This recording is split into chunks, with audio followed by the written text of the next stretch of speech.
looking ahead, Donald Trump is the focus of multiple lawsuits and has been in the past. Potentially more could come in the future.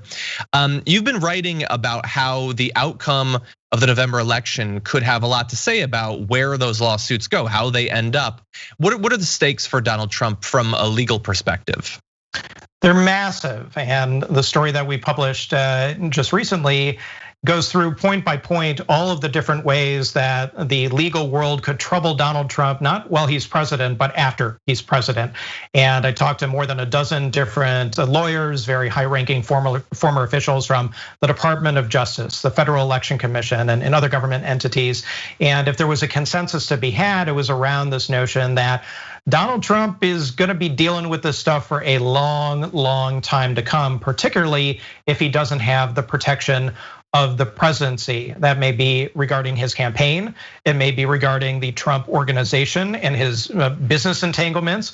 And it also might be involving Trump's taxes. It could be involving other things, including the Hatch Act. There's more than a half a dozen things that got named in the story by the folks that we interviewed who see this as a real problem.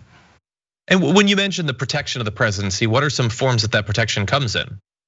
Well, the biggest form that it comes in is that the Department of Justice has a standing policy, has for many decades, that it will not indict the president of the United States. And one thing I didn't mention, but will now, is the Mueller report. The Mueller report, everyone might have forgotten about that. Oh, that's old news. It's dealing with impeachment. That seems like a lifetime ago. But the fact of the matter is that the Mueller report laid out some potential crimes, if you believe that they are, that Donald Trump had committed, particularly around obstructing government justice. And if you believe that that's an issue, and many in the legal field do, that's something that could be prosecuted after Donald Trump is president, and really only after Donald Trump was president. So that's something that, hey, if there is a Biden administration to be had, if Joe Biden becomes president of the United States, that would be an option to go forward. Not saying that it will in any way, shape, or form happen, but put that in the soup too. That could be a troubling issue for Donald Trump in 2021. You know, that's what I find so fascinating, because when Barack Obama came in, there was largely we're looking forward, we're not gonna be dealing with any potential crimes of the past 8 years.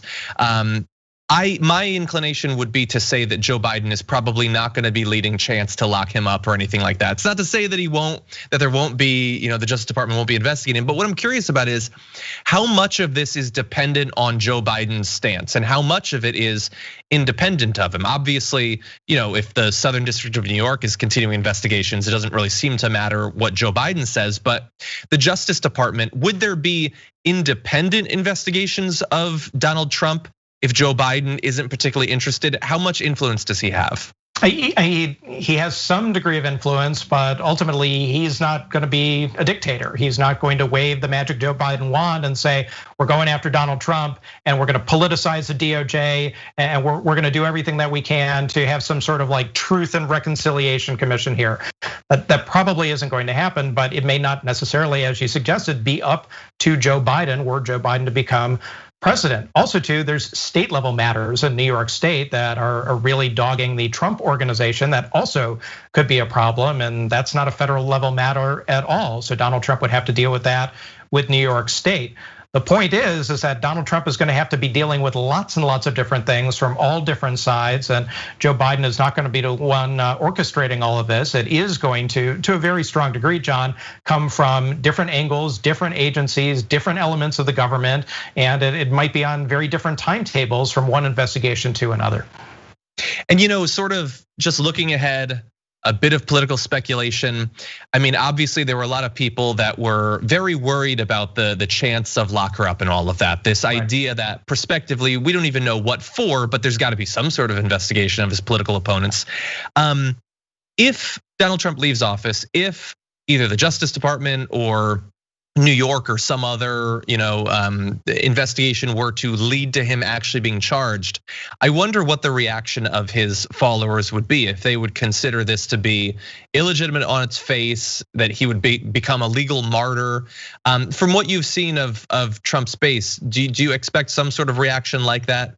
regardless of whether this is about taxes or Hatch Act or inauguration or election fund. Like you break down so well in this article all of the different avenues of investigation. It seems hard to imagine his base accepting the charges from any of these areas.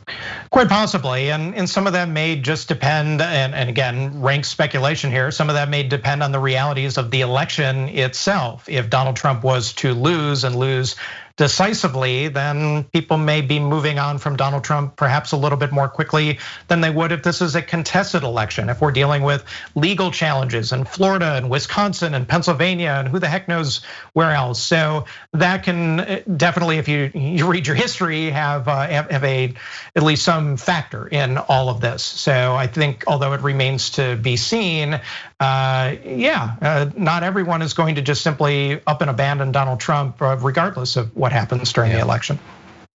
Well, if anybody watching this wants to learn more about how that legal future might unfold, Dave's article is up on Business Insider as of today and goes in depth into many of the different legal challenges. Dave, as always, we appreciate you joining us. Hey, thank you, John. I appreciate being here.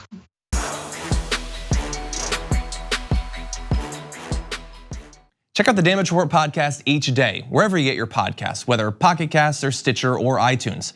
You can join me as I give you the news and stories you want, with a range of co-hosts and interview guests jumping in on the fun each day. Again, that's the Damage Report, wherever you get your podcasts. And if you get them at iTunes, don't forget to rate and review. Sometimes I'll read them live on the show.